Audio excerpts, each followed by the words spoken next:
ஒரு காலத்தில் பச்சை பசேல்னு மரங்கள் நிறைந்த அமைதியான ஒரு காடு இருந்தது. அந்த காடுல ஒரு பெரிய யானை இருந்தது. அவன் பெயர் கண்ணன். கண்ணன் ரொம்ப பெரியவன். அவன் நடக்கும்போது மண் கூட தடுக் தடுக்குன்னு நடுங்கும். ஆனா அவனுடைய மனசு ரொம்ப மென்மையானது.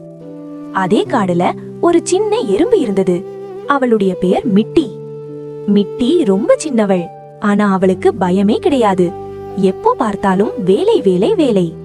ஒரு நாள் காலை கண்ணன் காடு வழியா மெதுவா நடந்து போயிட்டு இருந்தான். அவனுக்கு தண்ணீர் ரொம்ப தேவை.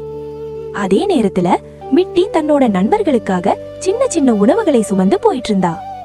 அப்போ திடீரென்று தடாக்!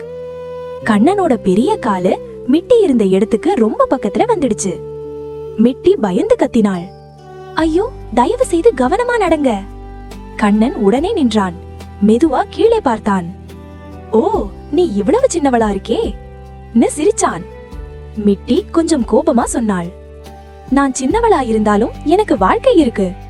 கண்ணன் சிரிப்பை நிறுத்தினான். அவனுக்கு அது ரொம்ப பிடிச்சு போச்சு. மன்னிச்சுக்கோ மெதுவா சொன்னான். நான் கவனமா இருக்கணும். அந்த நாள்ல இருந்து கண்ணன் எங்க நடக்கிறானோ அங்க எல்லாம் முன்னாடியே பார்த்து நடக்க ஆரம்பிச்சான் யானை.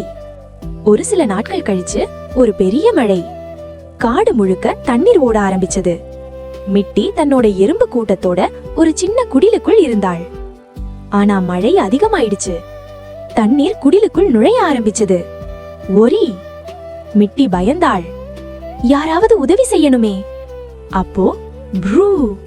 கண்ணன் அந்த வழியா வந்தான். மிட்டி கத்தினாள். கண்ணா, உதவி! கண்ணன் ஒரு நிமிஷமும் யோசிக்கல. தன்னோட பெரிய துதிக்கையால் மிட்டி குடிலை சுற்றி மண்ணை உயரமாக அடுக்கினான். தண்ணீர் நிக்க ஆரம்பிச்சது. மிட்டியும் அவளோட நண்பர்களும் பாதுகாப்பா இருந்தாங்க. மிட்டி சந்தோஷமா சொன்னாள். நீ பெரியவனா இருக்கிறதால இல்ல, நல்ல மனசு இருக்கிறதால நீ எங்களை காப்பாத்தின. கண்ணன் மெதுவா சிரிச்சான். நீங்க சின்னவங்களா இருக்கிறதால இல்ல, துணிச்சல் இருக்கிறதால நீங்க எல்லாரும் வலிமையானவங்க.